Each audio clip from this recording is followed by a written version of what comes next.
If you can live with $5,000, that's what I'll pay.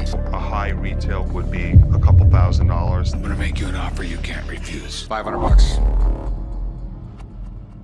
A book from Isaac Newton's library comes into the hands of the old man. This is a book that belonged to Isaac Newton. It was printed in 1546. And that's pretty cool. I don't know what the book is worth, but if it did belong to Isaac Newton, it should be worth thousands. It's about geology and mine that Newton was very much into. It's in Latin. It's a very interesting piece. How come you think Isaac Newton owned this book? Well, if we open up the front cover, this is the book plate for Isaac Newton. Turned coroners are a thing that Isaac Newton did. Do you have any idea what it would be worth? I haven't a clue. I'm going to call an expert in. The old man calls in rare books expert Gary. Need authentication. And did it belong to Newton? Well, we can see the book was published in 1546. Isaac Newton was very interested in alchemy. Now, there's a little bit of bad news.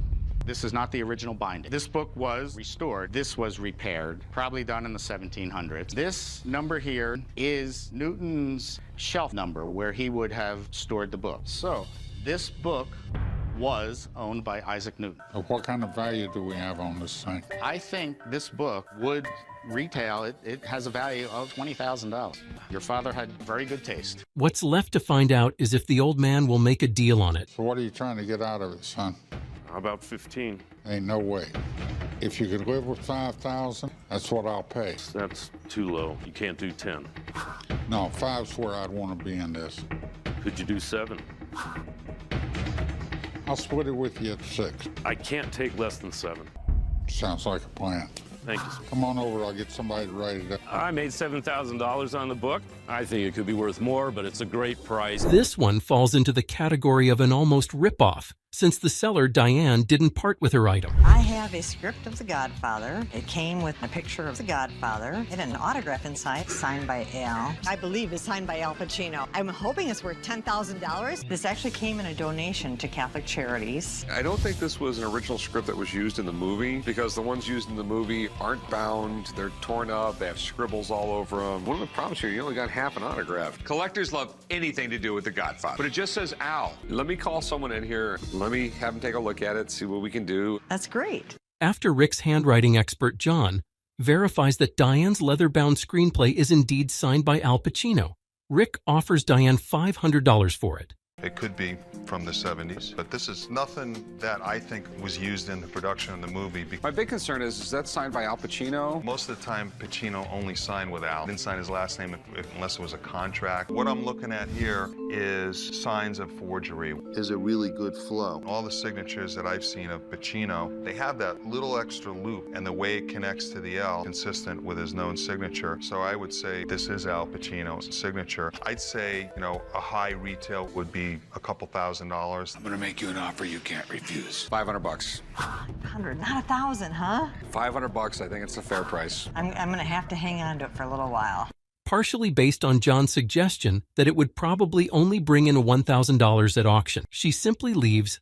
So $500 is the best you can do? You can't shoot any higher than that? The best offer I can do, it really is. Okay, thanks for your time. All right, well, thanks for bringing it in. Thank you. A customer comes in with an ancient book. I have a 1652 copy of Elias Ashmole's Theatrum Chemicum Britannicum. In it is the secret to creating the Philosopher's Stone. The Philosopher's Stone was basically the secret manuscript to create gold. They say you can't turn lead into gold, but I'm hoping to take this book and turn it into cash. Rick shares some details regarding the book. If they combine the right ingredients, mercury and some sulfur and a little lead, if you come up with a secret to that, you can live forever and make gold. Technically, this book was illegal, and the practicing of alchemy when it was printed was a capital crime. A lot of countries of Europe believe if you were actually able to come up with a formula for making gold, all the gold in their treasuries would be worthless. There were scientists genuinely trying to create gold and thought they might have created something, and then there was a lot of charlatans who were going around selling, I got the secret manuscript. This diagram here contained the key to all the secrets that are in this book. How much do you want for it? I want $23,000. I need someone to look at it. I just don't know nearly enough about this book. The expert comes in to verify the authenticity of the book. What kind of condition do you think it's in? One of the things about this book is that it's really hard to find complete. It has the folding plate, which most copies don't have. That said, the thing that appears to be missing in here is a full-page engraved plate that's supposed to go here. Looking at the condition here, this is a lot of repairs, and it's like full page. Like, it's really hard to tell here, too, like, if this entire piece here was missing. So what do you think it's worth? This one, with all the repairs and missing a plate, I would place more around $15,000. I think you turned this old dusty book into gold. Rick makes a lowball offer. I'll give you $9,000 for it. I don't think I can do 9. How about 12? I'll tell you what, I'll give you 10 grand for it. That's about as much as I can go. How about $10,500? You know what, I'm feeling very generous today. I'll give you $10,300. I'll take it. Sweet. Great. A man brings in a movie prop shield from the Cleopatra movie. Roman shield movie prop from the movie Cleopatra. I didn't think it was the Romans actually used that. As a kid, I used to visit the studios. I was there for the guns and swords. It's in pretty good condition, but it is 40 years old. I'm hoping I'll get $500. I don't know what happened at that studio, but they started off with a $2 million budget, and by the time they were done, it was 44. They promised the actors just ridiculous amounts of money, and they paid them by the week. Movie props are huge collectibles, and Cleopatra was one of the biggest films of all time. Rick requests some background information about the item. So where did you get this thing? It was made by my dad. He was the prop master at Fox Studios. And, of course, it includes a little picture of the movie. Okay. And there we have a similar shield on the wall. No, that is the shield. Okay. One thing about movie props is when you see it on a movie and you see it up close, it looks so different. Rick seems interested in it, but is he going to like the price? So I'm assuming you want to sell it? Right. And how much you looking for? $500. Normally, movie props that don't have a lot of significance for the movie, don't go over a lot of money. Can I give you $300 for it? I'd really like closer to 500. I'd like closer to $50, but I'm not offering. What's your best price? 400. You know what? $400 is cool. Great, we have a deal. The guy walks in with the Book of Mormon and wants to sell it. Brought for you a book, the Book of Mormon. Book of Mormon is not just a book of theology. This is the 5th edition, and this was the last one that was actually printed in Joseph Smith's lifetime. I'm going to ask $25,000 for my book. This one wasn't printed in many copies, maybe 600-something copies. So I was going to ask something on the order of like $25,000 for it. Damn. It's a unique historical document. And if there's one thing I know, you have to be extremely careful when you're buying books. The expert provides detailed information and recommends a price. The Book of Mormon. Wow, this is actually really hard to find. The Book of Mormon is hugely important in American history. Rick, this is by far the most valuable book you've ever had me appraise. Colloquially, it is known as the 5th edition. These early editions of the Book of Mormon will still hold a lot of collectible value. I would appraise this book actually at about $40,000. Oh. That's a high value, and Rick knows how to make a deal. Realistically, what's your best price? I think $25,000 was really fair. Can you give me a little and just let me do $24,000? You gave me an extra $1,000 last time. This time I'll give it to you, so we'll do it that way. It's a deal. A customer walks in with a charcoal drawing, and Rick is suspicious about it. This is a charcoal drawing by Edward Hopper. Okay. You're looking kind of suspicious. Someone walks into my store and says they have an Edward Hopper. It's more or less the equivalent of saying, well, I got myself a Renoir. How much were you looking to get out of it? Well, I had it appraised in New York at $100,000. Rick gets an offer and decides to bring in an expert for help. To the right time frame, it definitely looks like his style, but it's not signed. That's correct. He doesn't, overemphasize color. It's all about shadow and form, and it looks correct. If everything you say about this piece is true, you're not talking about $100,000 art, about potentially $1 million artwork. But without the signature and without any more to go on, I wouldn't feel comfortable saying it's worth $1 million. I think it looks pretty good. It's a gamble. I'm not going to make an offer if I can't. I have to resell it, and when I resell it, it's my reputation on the line. I appreciate you taking the time to take a look at it. I hate to see it leave my shop. Thanks a lot. Yep. An old man brings a limited edition alien book into the shop. I have an H.R. Giger limited edition book that also has a lithograph signed and numbered from Aliens 3. His first works were ink drawings and oil paintings, and then he discovered airbrush, which is what he's really known for. It was a little crazy. H.R. Giger was the man when it came to creating all things creepy in the second half of the 20th century. And I know there's collectors out there that would love to get their hands on something like that. And how much are you looking to get? I'd like to see 600. The signature is what makes it really unique. I'd like to have a buddy of mine come down and check it out. He calls in an expert to check. There really isn't much of this guy's autograph. This is just someone that just wanted to get it over with as quickly as possible. Again, with this really rushed age. His first name, really choppy, up and down. There's absolutely no question in my mind. Real signature here, Corey. What you think it might be worth? Not, again, ultra rare. 349 of them out there still. But with that said, guy's no longer living. He's really highly collectible for Aliens fans. I would put this value right at about $1,200. Okay. When the art gets appraised for more than the asking price, Corey sticks to his guns. There's no doubt about it. People are going to want that. I know you came in asking for 600. You heard it was worth 12. So I'd like to think about 9. I'm going to go around 400 bucks. That's a third of the 1,200. How about 750? 500 bucks. That's the most I can. Dina and Emily make it a few $100 and Go with the 600. 500 bucks. Yeah, sure. Rick calls in a gun expert to take a look at a beautifully preserved musket. The guy came in with a musket that he says was owned by a soldier during the Revolutionary War. This could be a very sought-after piece of American history. Brown vest, it's in really great shape. You know, I'm going to start shaking here in a minute because you just don't see these things. And why I think it's original is because this aged, rusted appearance has not been altered. Back in the day, in the heat of battle, The expert demonstrates how the gun works and provides further explanations. you could actually load and fire this without using the ramrod. To seat the ball, they would slam the musket down on the ground. Now, when you were to then fire the musket, they would have to have it up at the ready position, slightly get right to level, and then pull the trigger. He has paperwork here saying that it's from Nicholas Veeder, who served in the Revolutionary War. But is this the one that Nicholas Veeder got during the Revolutionary War? How much does that really add to it? It does add something to it. The expert recommends a value for the gun. There's lots of other guns in this picture. If they were to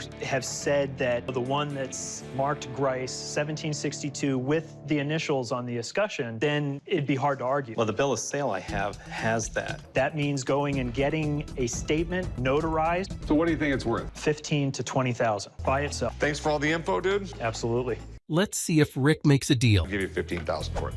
Which is not there. Just not there. Okay, well, all right. You changed your mind. I thought 15,000 was low. A guy came in with a letter signed by Napoleon. Where'd you get this? Online. This is the type of seal they used back then? Okay, it seems like it's from a pretty legit company. What do you want for it? The seller makes an offer, and let's see how it goes. Well, I'm going to say like 10 grand. I'm thinking more along the lines of 1,500. Ooh, that sounds low. Remember, this guy was the emperor of pretty much Europe. He probably signed a lot of stuff in his life. How about 5? I'm going to have to get this reframed. There's going to be work involved. How about 4,000? I'll give you 2,000 bucks for it, man. That's the best I can do. I didn't pay that much for it, so let's do it. 2,000? 2,000. All right. The owner of a signed Led Zeppelin album comes into the shop to sell it. Led Zeppelin 1 signed by the full band.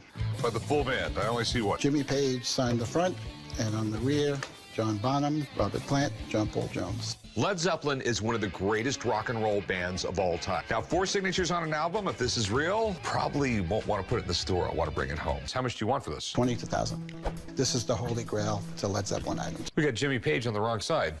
But you're not going to find something like this. Let me call up my friend, take a look at it. Of course. The expert comes in to check if it's real. The greatest rock band of all time. Yes, they are. If the signatures are good, if everything checks out, there's no doubt this is going to end up being one of the rarest items I'm ever going to see. So the first thing I'm going to do, Rick, is look at it under magnification right there, ballpoint pen. And you take a look right here, oxidized. It's a little older, you could tell. Nice aged ink.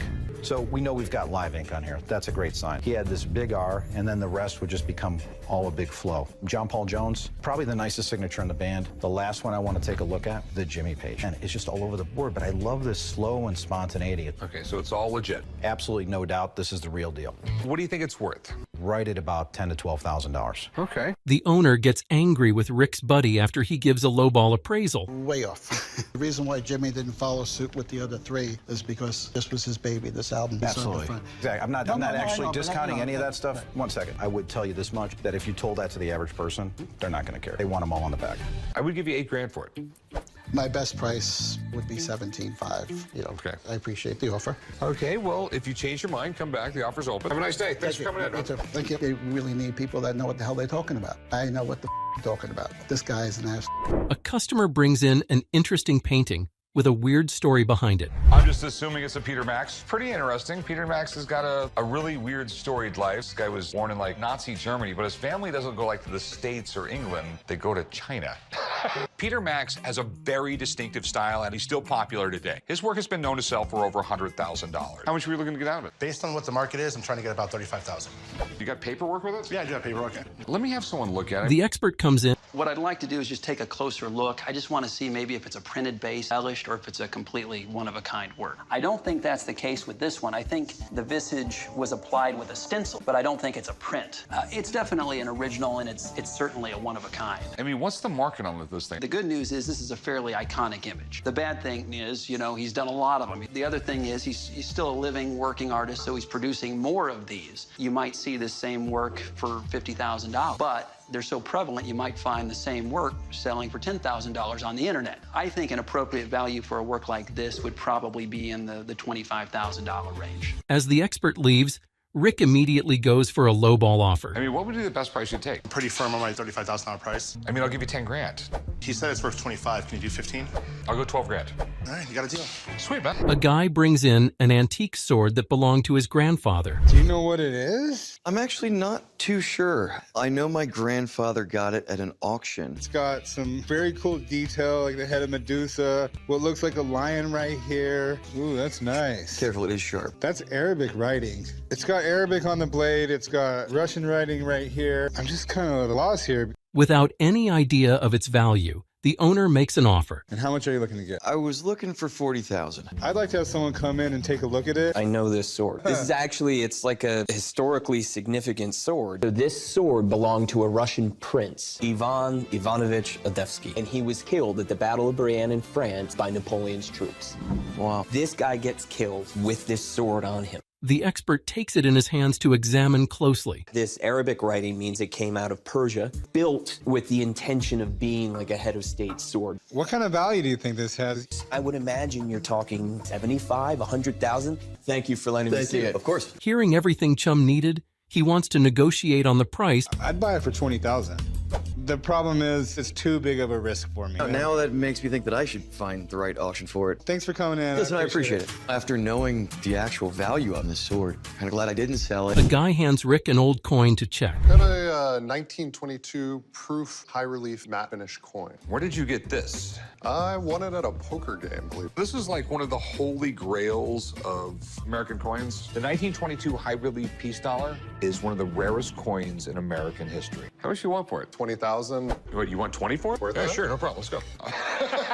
This is worth a lot more than 20 grand. Do you mind if I call a friend to take a look at this? Rick absolutely wants it, but he has to make sure if it's the real deal. It's always nice to get called in on an exciting coin. This coin is particularly interesting, historical, and it's rare as hen's teeth. These were more or less unknown, and they carried over the high relief of the 1921 issue, all of which, by the way, were stuck in a one-week period at the end of 1921. So I assume your main concern is it real? Yeah.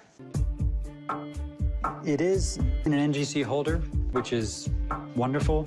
The holder is completely intact and genuine, and the coin is perfectly legitimate. What's it worth? One of these sold very recently that brought a touch over 100,000. This coin is worth something north of 50, but less than 100. Rick has no more concerns about the coin, so let's find out if he makes a deal. Should have just gave you the 20 grand and not called in Dave. I'll give you $65,000. What about 90? I think 90 is fair. You were willing to take 20 grand for it. I think 75 is fair. Meet me in the middle at 80, and you got a deal. It's a deal. All right. Okay. All right, let's go up front. I'll write you up. Thank you for watching. And as always, like and subscribe for more content.